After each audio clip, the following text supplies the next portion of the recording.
he was an interesting guy. He had some good stuff to say, and I thought, I said to him, what do you think to this? What do you think to this green number plate thing? Because he suddenly said, in the real world, off a racetrack, when you're responding to a road traffic accident, he said a lot of firefighters and a lot of firefighting regions in the UK have different protocols. Right. And he said the problem is not all electric cars are obviously electric. Right. Yeah.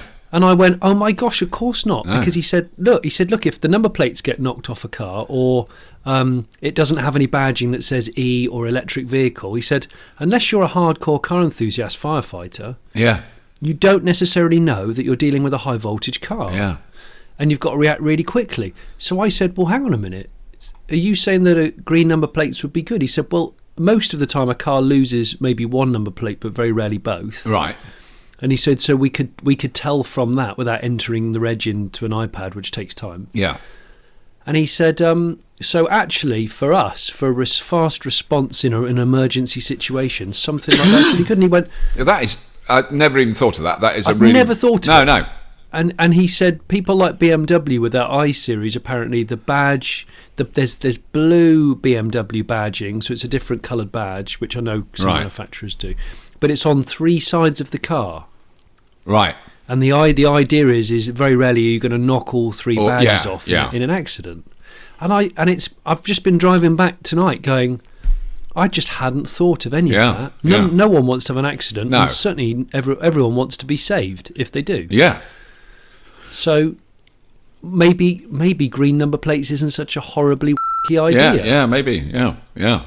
But then last week when this all kicked off on social media, I was there going, I don't want to proclaim that I'm driving an eco vehicle, because I don't want to be a preachy kind of holier than thou about it. I want to be quite British and reserved. Yes. I like repressing every emotion I possibly can at all times. That's always been my way. And you are, absolutely, you're the benchmark for that. So and long may it continue. But so what do we think, listeners? Yeah, I mean, no, it is interesting, isn't it? Because that's certainly a side I hadn't thought of. I mean, it's certainly I have spoken to, because there's a firefighting college about 20 miles from where I live where they train, so they set fire to stuff, and I know they've smashed up electric cars deliberately, and to see what happens, and they've done those sort of tests there because they burn stuff. Basically, it's a fire college. What do? They set fire to stuff. That's all. They do it all the time, and then they put it out. So that's what they're learning to do. And I mean, I did years ago, long before I did anything with electric cars. I did a day's training for a TV show at a fire training college. It was actually one in Lancashire. So I had to do the rolling up the hoses and climbing through the smoke-filled tunnels and everything. And I actually I survived most of it. I got exhausted. Rolling up a hose, you think, well, that's not that hard. But you've got to run along, sort of crouch down as you roll the hose up. It's really exhausting, so that was tough. But one of the things they let me use the jaws of life, when you cut the roof off a car. Yeah. And they actually had a fire officer sitting in the car, which was just a scrap car, it wasn't actually in a crash. And then I got these amazing things. I mean, they are phenomenal. And you have to warn the person, and then you smash the windows, and then you put these jaws around either side of it. And we cut the roof off. I cut the roof off a car in less than a minute. Did you feel like a genetically modified lobster? That's what it always reminds me they are, because they're really heavy. The actual tool is heavy. I was just about managing to lift it. And you put it on either side of this thing, and you press the button, and it just goes, and it cuts through, reinforced steel roll bars, anything, and it doesn't matter what it is. And we took the roof off, and then I had to help him out of the car. Of course, he was completely fine, the guy. He was laughing. He was laughing because I did it so slowly. I was amazed at how fast I did it, but he went, God, you terrible. And I also, that would have been a failure in the and also when there was another guy helping, and he helped lift the roof off, and when I lifted it off, I bashed the guy's head with the roof. Oh no! Because I wasn't looking where it was going. Not badly. He had a hard hat on, but he said, if I was a real injured passenger, you've just made it all worse. So, but I mean, but that stuff, you then think, you're at a traffic accident, you're a firefighter, and you're trained to do all that. and you start using those jaws of death, and you go, I wonder where the really high voltage They're not wires are. called jaws of death. Sorry, jaws of life. Sorry, did I call them jaws? Well, they might be suddenly. They might turn into jaws of death. Yeah, but I mean, is it jaws of potential life and death? Yes, but I mean, the thing is, from the and I think you've seen this as well. Quite a few cars when we've talked about the kind of drivetrain, the battery, the control systems in the car. They now, I mean, I'm trying to remember which model it is. One of them I know has a similar system to an airbag, which isolates the battery in a millisecond in the event of an impact. So therefore, you can cut anything. You can cut through the high voltage wires completely safely because they've got no power going to them. So it's isolated right down to just the battery pack. It and it actually kind of explodes the connection, so it breaks the physical connection. Which I think is going to be... It's like a pyrotechnic. Yeah, so it's certainly that kind of safety system has got to be universal. I mean, I think most modern electric cars have that. It makes a lot of sense. He said the position of the main isolation cables are not in the same position in every EV. So he said that's the problem. That's a big problem. Because every car, he says, sometimes they have to actually get to the scene of an accident, run the reg plate through their system, and then there's a certain amount of information about the car that they have on their database, and it will say you need to snip it on the passenger side A pillar, or whatever. But all this is time. Yes, which you often don't have. Yeah, if you've got someone injured in the car, you don't want to be hanging around with that. I felt a little bit guilty about poo-pooing green plates so quickly when I spoke to him. However, he did say it doesn't have to be all green. He said it could just be a that's the thing. Surround. A green stripe or a green stripe. But then the thing that I thought was, well, hang on a minute. Why make electric cars the exception? I'd quite like. Well, I think we discussed this. Say a dark brown for petrol and a dirty grey for diesel. I think if we're going to go for green it's also the colour green annoys me because of the kind of green car thing. It's still a car. I mean, I can understand, but it could be yellow for electricity. For an electric car, it could be yellow. Yeah, green or blue seems to be the favoured one, doesn't it? Blue. Yeah. Although clean diesels adopted a bit of blue. A bit of blue for you, Robert. A bit of blue. Yeah. Well, it's your AdBlue. If you add your AdBlue, your number plate goes blue, because then it's really clean diesel, and literally a child can literally just be breathing directly into the exhaust pipe. They'll be fine. It's no problem. Oh. Because we know how clean diesel is. It's spotless. It's immaculate. It actually cleans the air. I've had a few tweets that told me that the air's cleaner coming out of a clean diesel than it is going in, which is good. Well, I'm a little bit worried about the people that might have told you that. Are they the people that have aerosoled onto about 3 road signs on the A1 near Peterborough saying "Flat Earth is real"? And it's honestly, lovely. I think it's really sweet. I love flat Earth people. I think they're gorgeous. One of them says "Flat Earth - Google it," and it's lovely. Like, but I don't know whether to laugh or cry. It's like, hang on, is this just a really clever joke, or is that what you mean? Google Earth it, where you can actually see the Earth. Actually, zoom out and it goes round. Lying. Yeah, but Google they don't.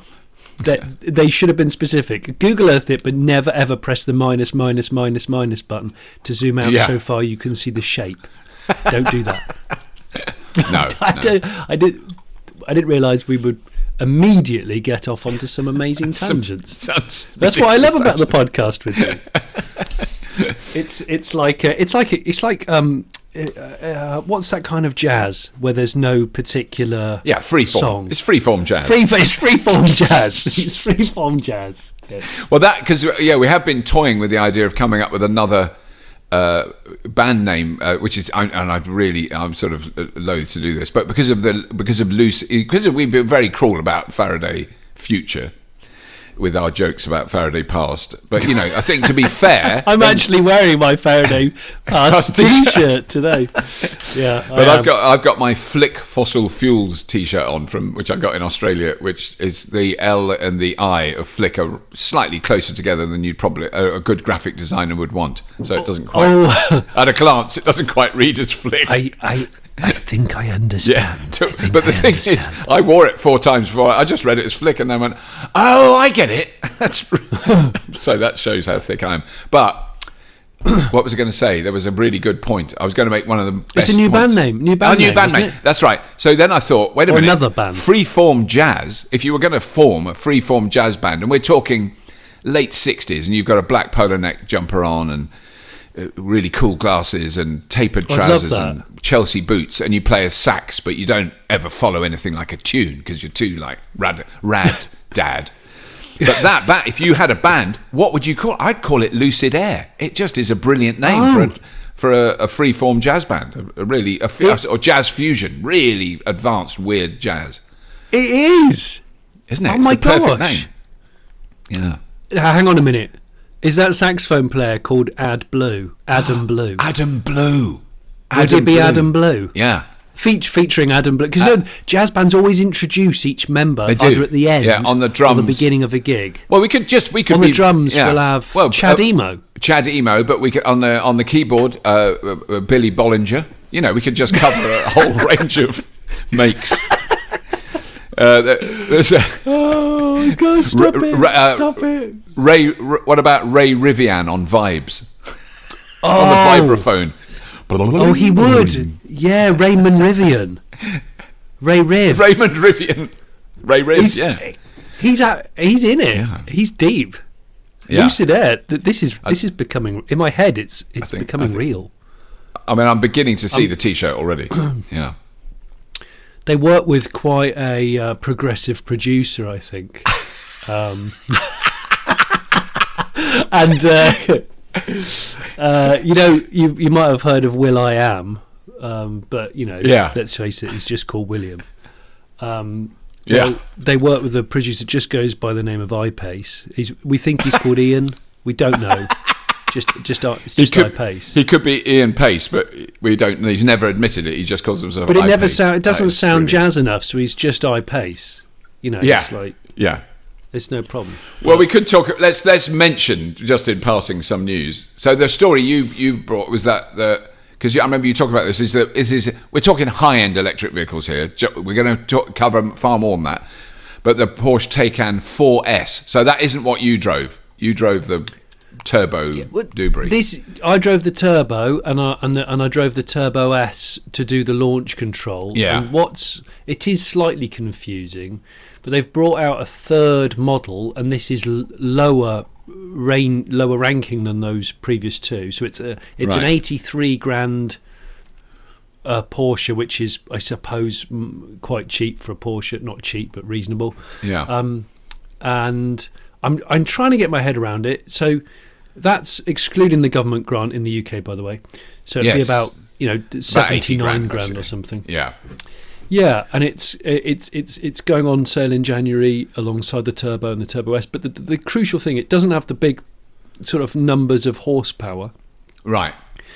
But it puts out 523 equivalent horsepower in overboost, and it has, as standard, a 79.2 kilowatt-hour battery with a WLTP range of 252 miles. So it sounds okay, but this is the bit I get confused about.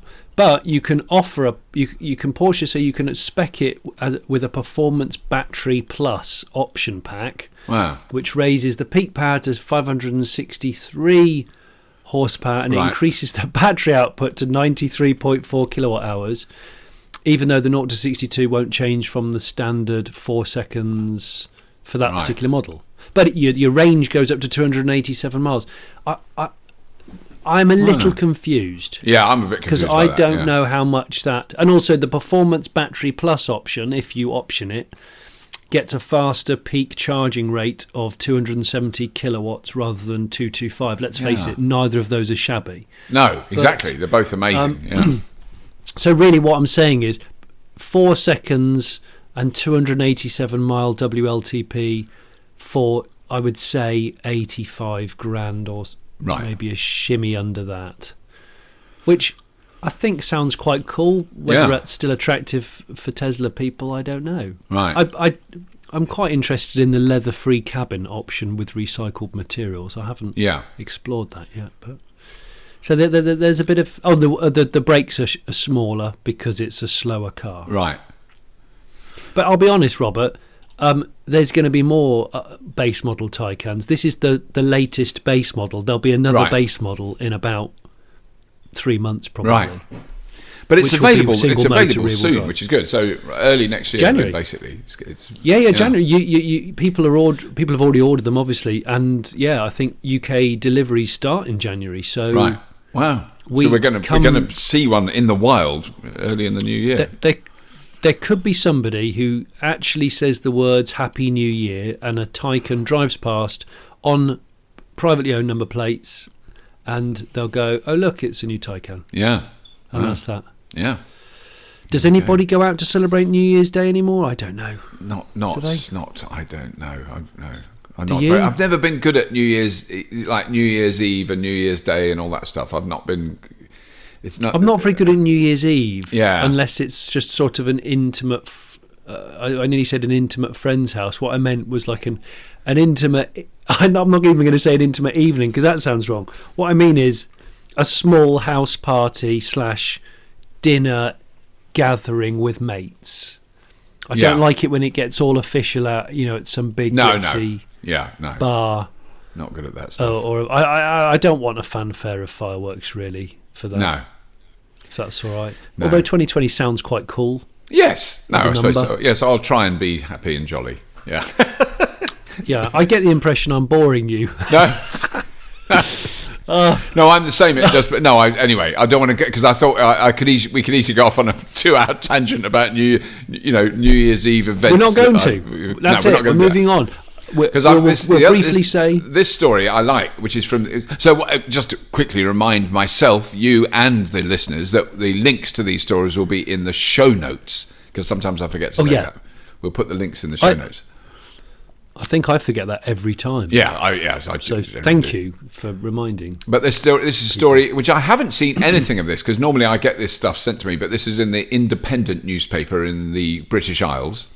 About engineers have discovered a way to recharge electric cars in just 10 minutes, overcoming one of the biggest obstacles with electric vehicles. I would say that it isn't necessarily the biggest obstacle, but that's fair enough. It is an issue. So electric cars currently take longer than an hour to fully recharge, with the original Tesla Model S taking 75 minutes. I think that's because it's so variable. I don't know where people get those sort of numbers from, but fair enough. No. So researchers at Pennsylvania State University developed a lithium-ion battery capable of adding 200 to 300 miles of driving range in 10 minutes by charging it at an elevated temperature. Every now, that makes me slightly anxious. How elevated? well, this is what I was, because I'm thinking a hot battery is normally the nemesis of the longevity of cells, right? Yeah. So, it is an odd story. In addition to fast charging, this design allows us to limit the battery's exposure time to the elevated charge temperature, thus generating a very long cycle life, said senior author Xiaoyang Wang, a mechanical engineer at Penn State University. I'm pretty sure he used to be in Lucid Air band. I thought he was just the roadie. Do you know what he was? He was the guy on the fretless bass. The fretless bass. Only came in select tracks, not all of them. Yeah, Xiaoyang Wang. Anyway. But the next bit I've just found out so it's basically extremely fast charging could be carried out without causing significant damage to the battery, meaning it could sustain 2,500 charging cycles, which is the equivalent of 500,000 miles of travel. But typical lithium-ion batteries will only last around 60 charges using the new method, which means your battery is going to be so. Is this pointless? It's a really difficult one. The research now. energy dense electric vehicle batteries in 5 minutes without damaging. So it's one of those stories where we're planning to do this. We haven't actually done it, and this requires some highly stable electrodes and active materials in addition to the self-heating structure we have invented. I mean, certainly. I mean, this is a thing I've experienced on the Model 3. If you're doing a long drive and you put in a supercharger as your destination, about 20 miles before you reach that destination, a little thing comes up on the screen that says preconditioning battery for supercharging. And actually, I've found out since that.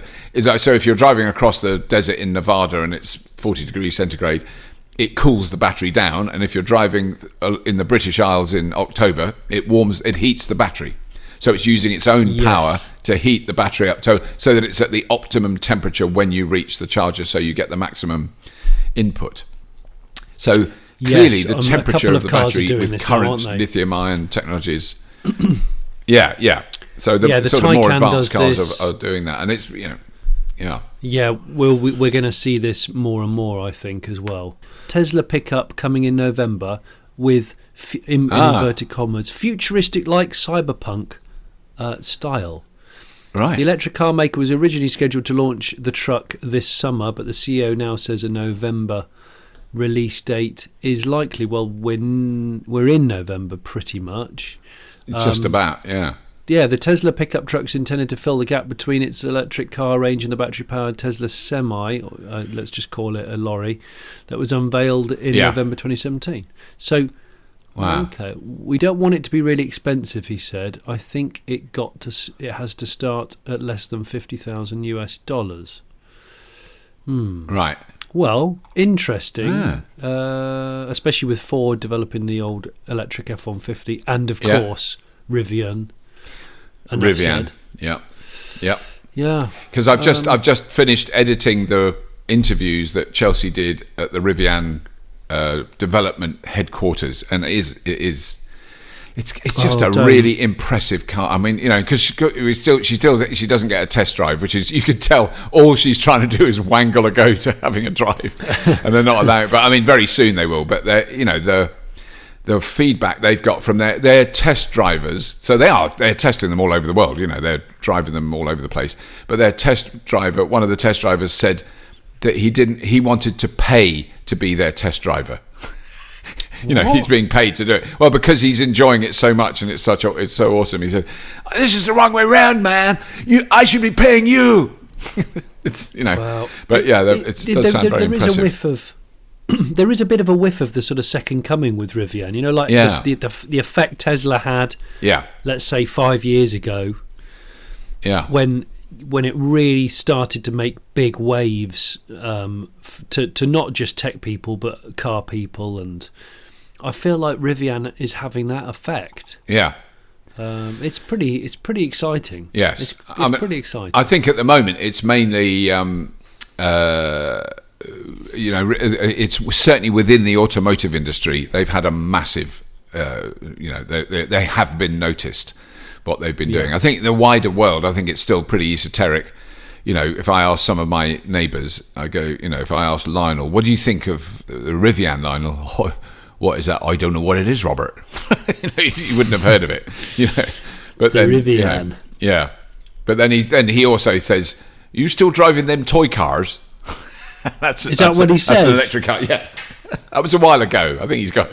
Actually, to be fair to Lionel, if you said Rivian, he'd probably think it was a band. Yeah, well, and then we'd go down that wormhole. We would go down that wormhole so fast. He'd say, "Hang on, wasn't he a pianist in a specialist jazz troupe?" You have to use the word troupe because nobody uses that anymore. Jazz troupe. I don't really know the true definition of troupe. But that's yes. That I think the best thing to do for our very patient listeners is to maybe read that article in the Independent, which we'll put a link to, and try and work out quite what it means. I can't, because that was one of the stories I think we did briefly cover on the podcast. I certainly talked about it. Is the next level battery design that Tesla have developed, it was really interesting because it wasn't greater range or greater energy density. It was more recharges. So at the moment, it's 2,500 recharges, roughly 500,000 miles that a Tesla battery pack can deal with before it's kind of there's significant, a capacity loss. And what they've done with these new batteries is it's 6,500 charges. That's right. Which is 1 million miles. So it's a 1 million mile battery. And that sounds to me like that's a lot more plausible because, that's, you and I know it's that. Hugely because how many people drive a car for 500,000 miles? Yeah, exactly. But what they're talking about is for taxis and for car sharing systems where the cars are used far more. So you could do 1 million miles in 5 years. I mean, a private owner is going to do 1 million miles in, it's like 25 years. It's ridiculous. It's a kind of very long time.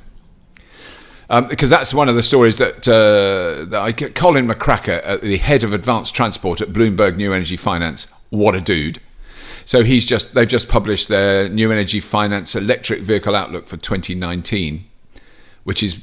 This is good. I mean, we'll post a link to this. This is a kind of a PDF thing. You click on it and it turns the page like it was a book. But there you go. There's a technical explanation. Those. Yeah. So there's an enormous amount of information. It's very deep, but the gist of it is that what they're saying is the sales of internal passenger vehicles have already peaked, as in. Which I've heard this quite a few times this year, that we'll never sell more internal combustion engine vehicles than we have in the last couple of years. Those sales are only going to go down now. That's believable, and he said, given the scale of them. Yeah, and there's a huge number of cars. It's vast, but they may never recover unless EV growth falters or major economies such as China invest in significant stimulus programs. Well, they've just stopped investing in significant stimulus programs, so that doesn't quite make sense now. When I first read it, I thought, God, that's so clever. I'm reading it now going, hang on, that doesn't quite make sense. But anyway, do you think the stimulus programs takes into account new unforeseen technology? Yes, exactly, and cheaper. That could replace cars. Electric or piston, and it isn't hydrogen, it's an unknown. Maybe, I guess so. But that's one of the stats. So over 2 million electric vehicles were sold in 2018, up from just a few thousand in 2010. So in that time, there's been a massive rise in the numbers. And there is no sign of this slowing down. We expect annual passenger EV sales to rise to 10 million a year in 2025, 28 million in 2030, and 56 million by 2040, which is, that's mind-boggling. Mind-boggling, isn't it? Yeah.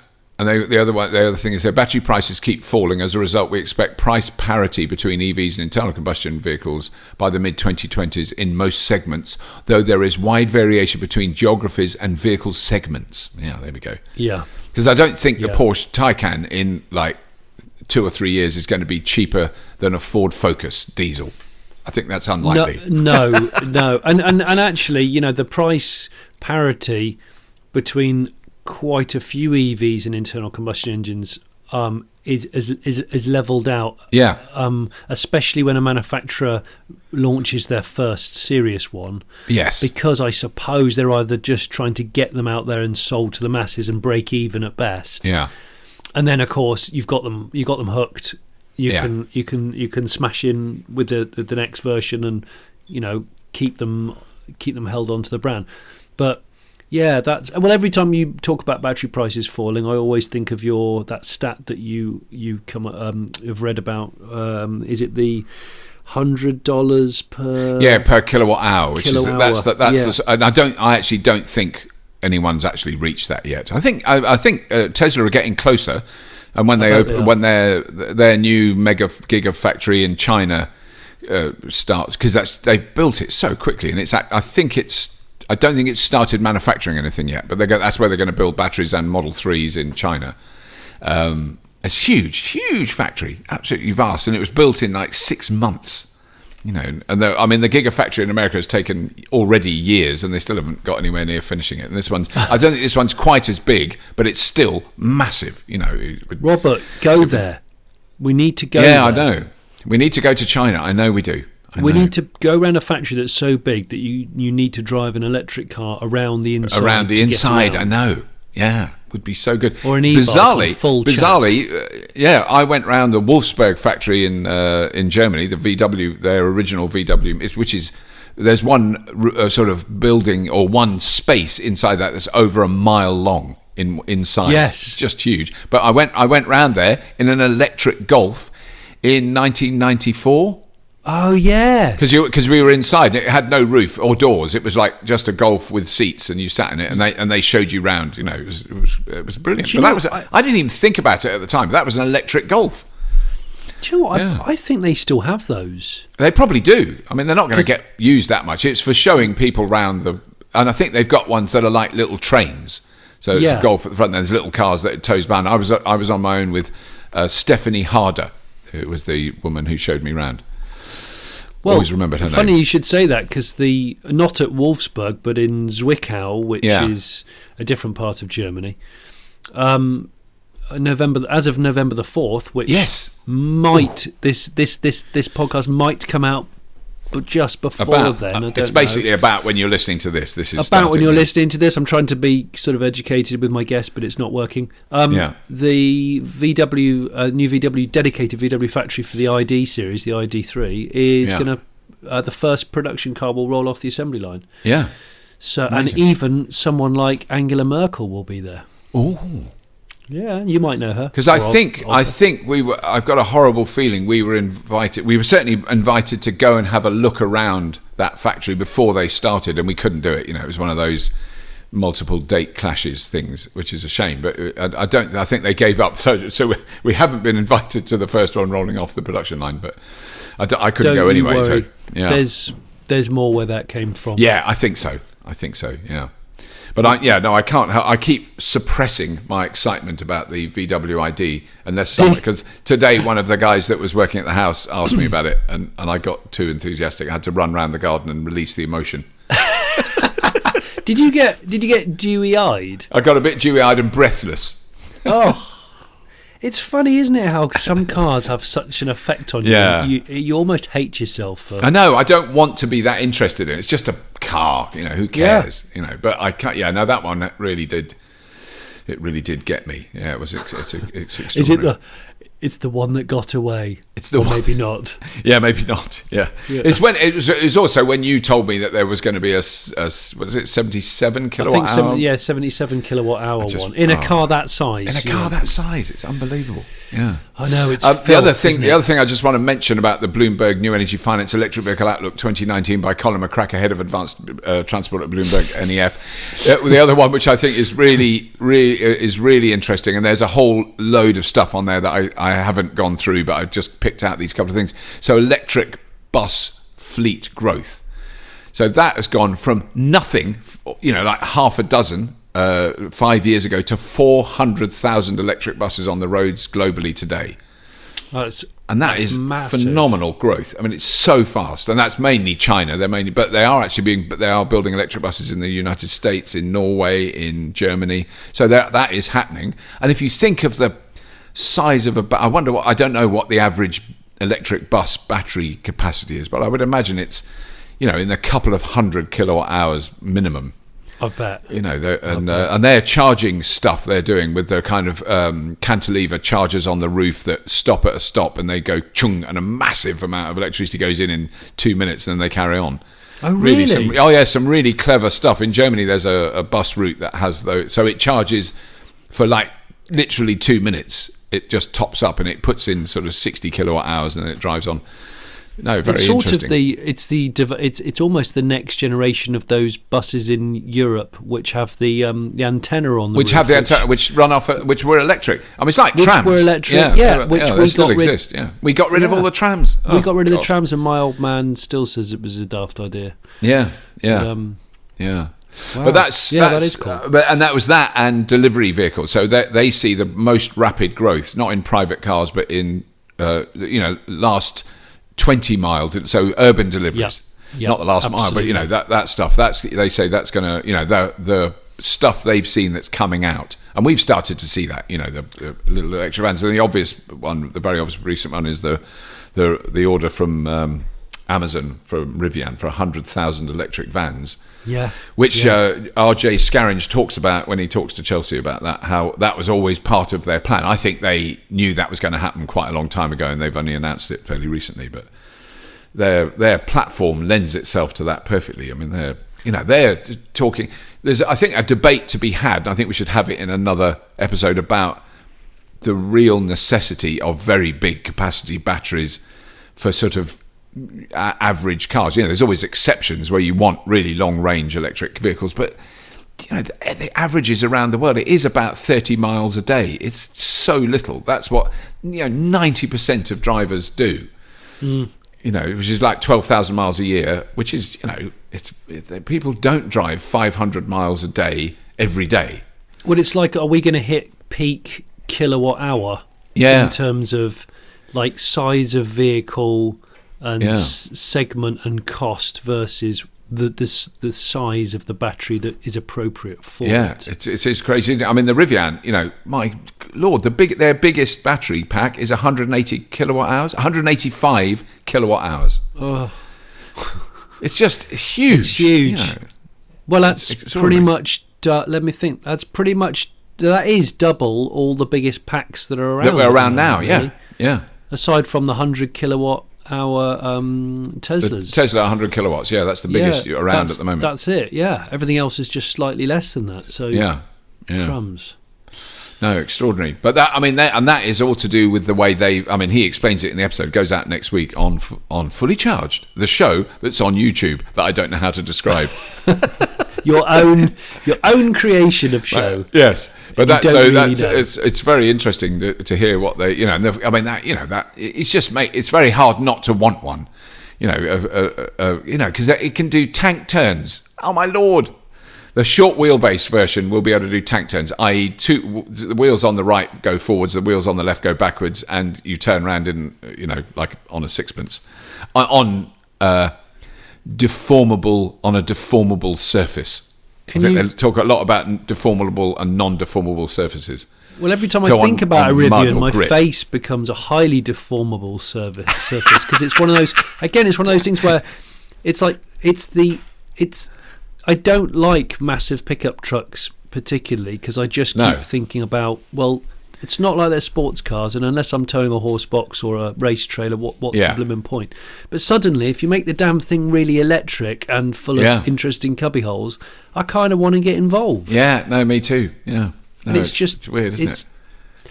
It's just upsetting and also euphoric at the same time. I don't know what to think anymore. I know it's difficult because I had a Land Rover Defender 110 pickup version, so just a little cab and a big pickup body at the back.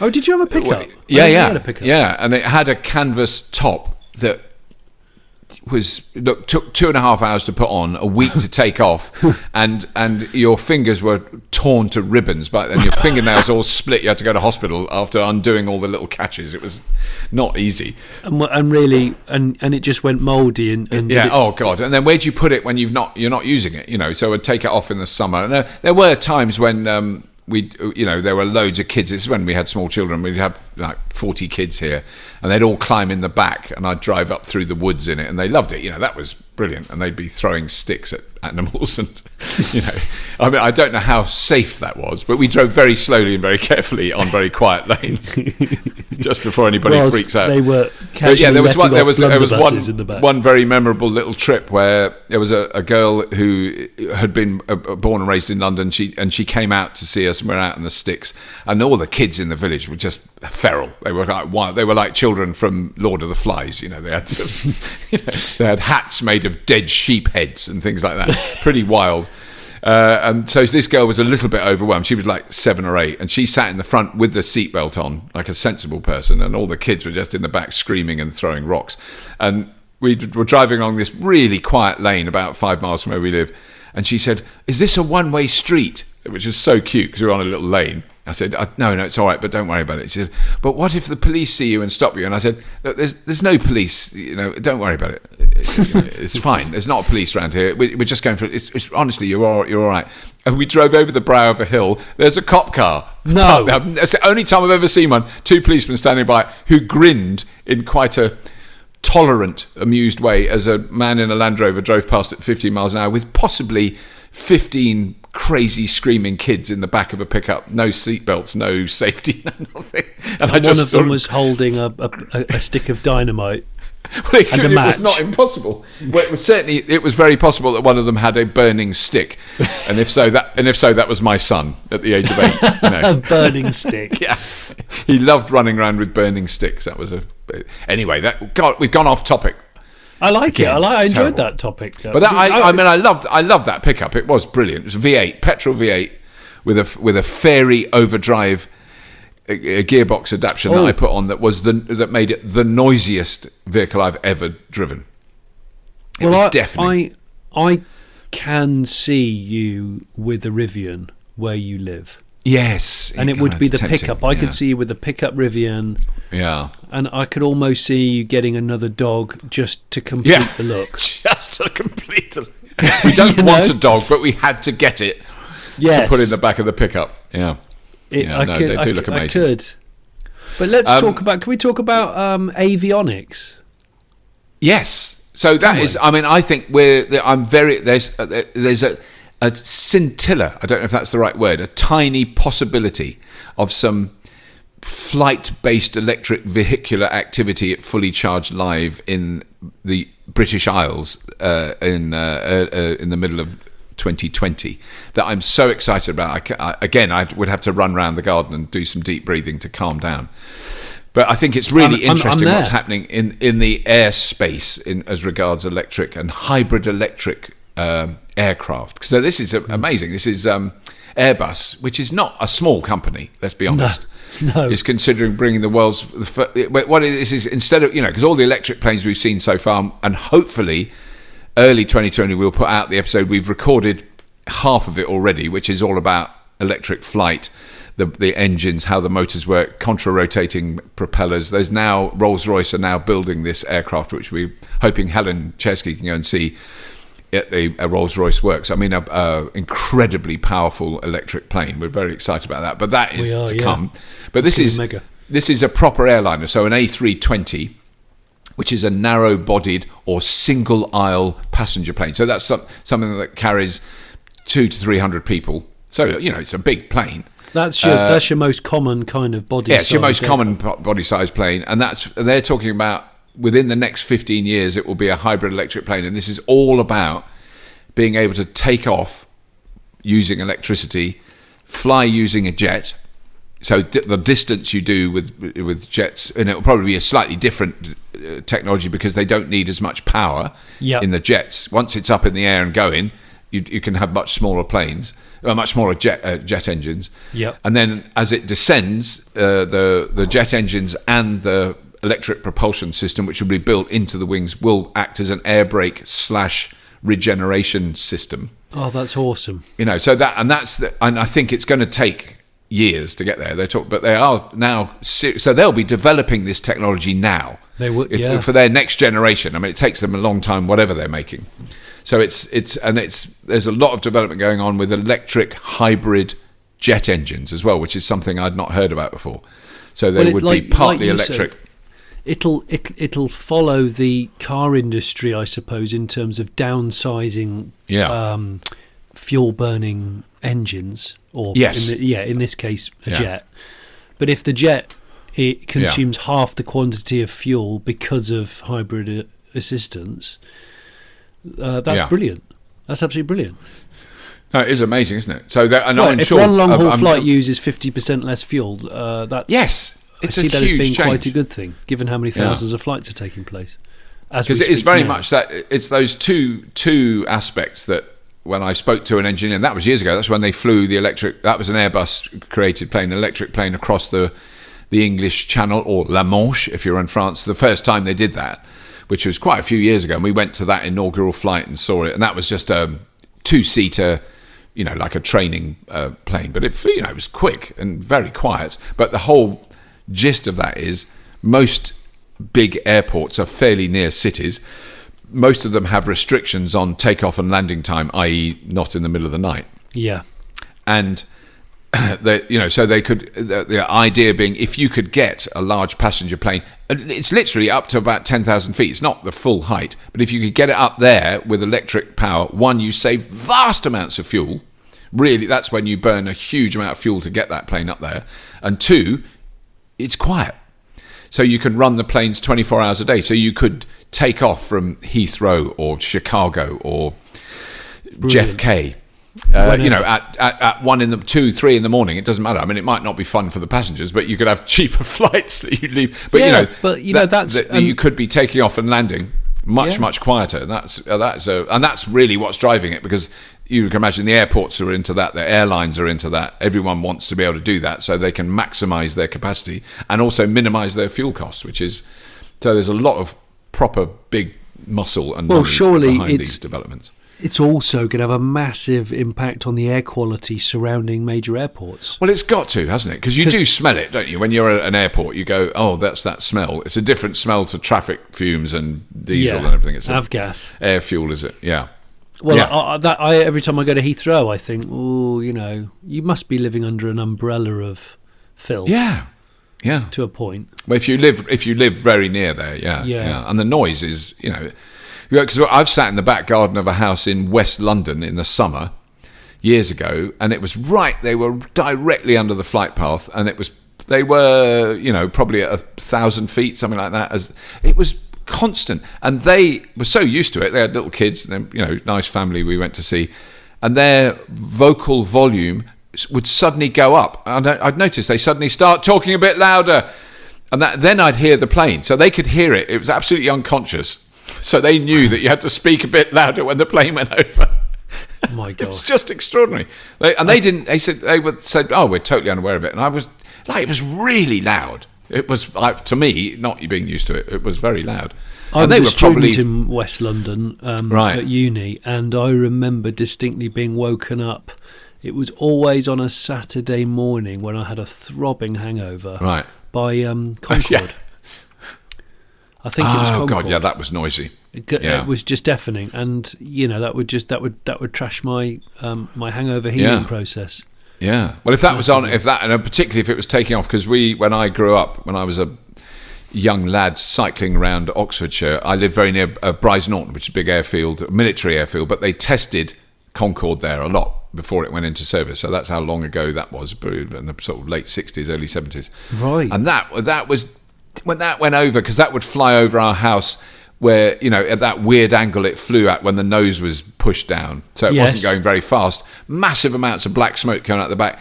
Absolutely. And it was that when the air crackles with the noise, it's so loud, really hurts your ears when it went over. Yeah. You didn't not notice that. And that was like doing takeoff, doing a circle, going back and landing, taking off. They did that a lot.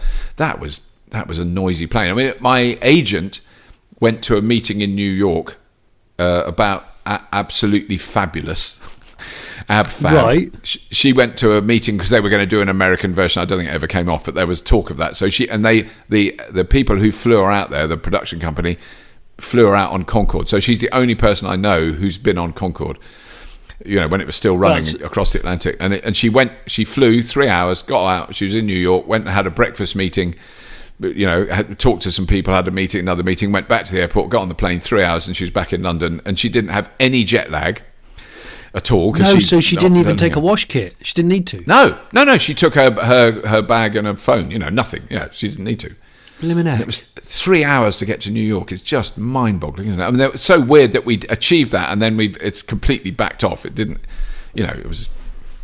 We didn't then develop like a cheaper, quieter, even faster one. It's just. It was very interesting that we pushed that technology to that level. The people of the British Isles and the people of France built that together. We did. It was a joint venture. Yeah. It was beautiful. Mind you, the French one, we don't want to talk about the French one because that was sort of the end of it when that all went a bit Pete Tong. It did go a little bit, It went British very DJ. Seriously. Yeah. Yeah, British dance DJ. Hang on. We've been talking for almost an hour. Oh my God, that's enough. Yeah, it's almost an hour. Wow. It's almost an hour. Yeah, you're right. It is. I just quickly saw a story on CNBC that just said VW's ramping up production of EVs, and it claims that it will have made 1 million EVs by the end of 2022. because... Sorry, who was that? Who's done that? Who's that? Volkswagen.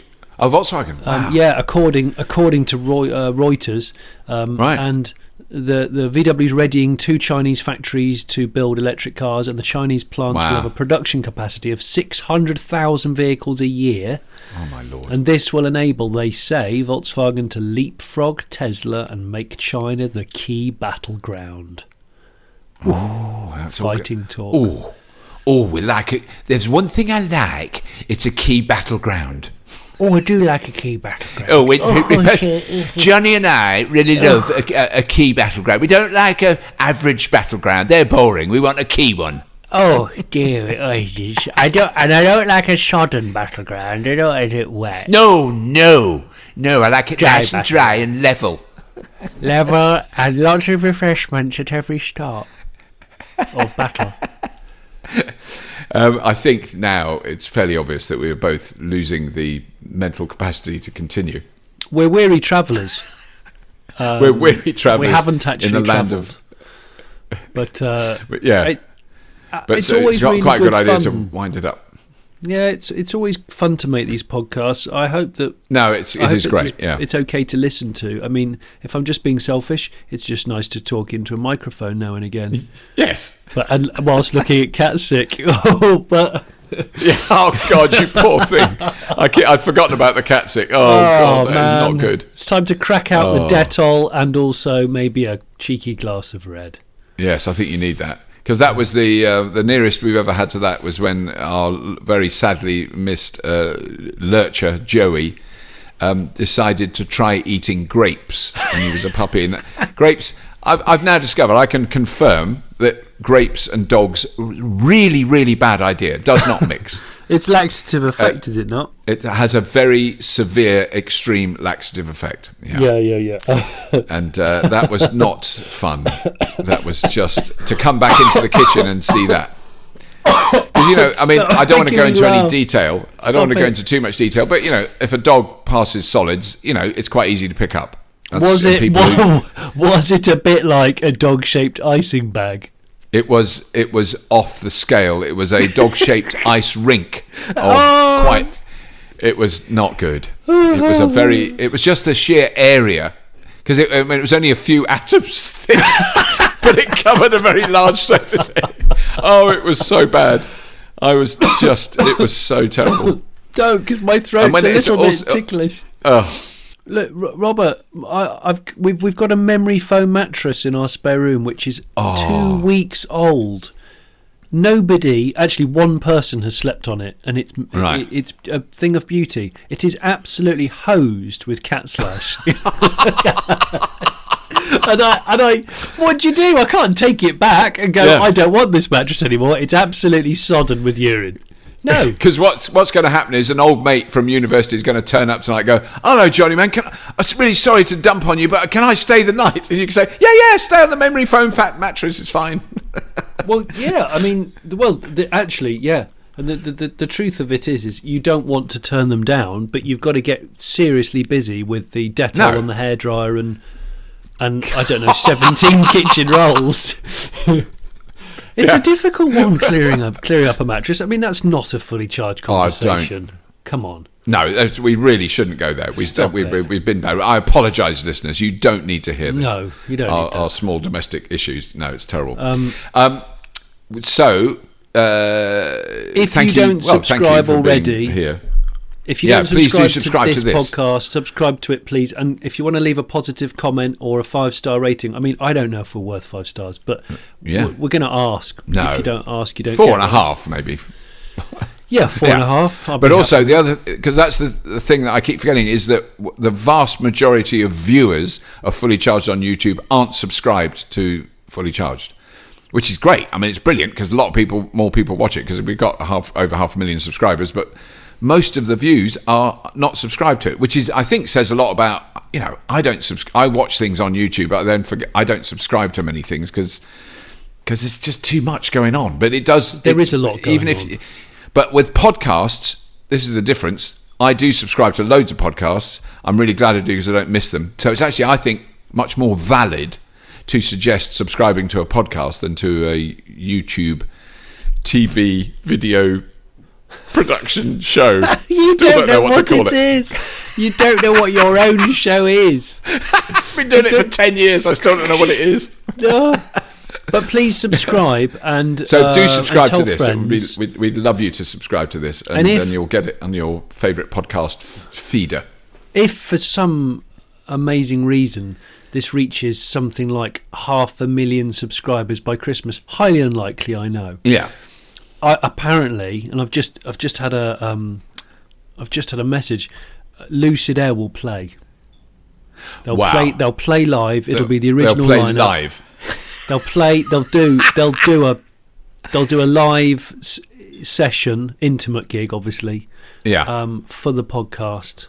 Wow. So get subscribing. That is special, guys. That is special. That is worth it to hear Lucid Air play live, because, I mean, they have said. I've just been reading the message.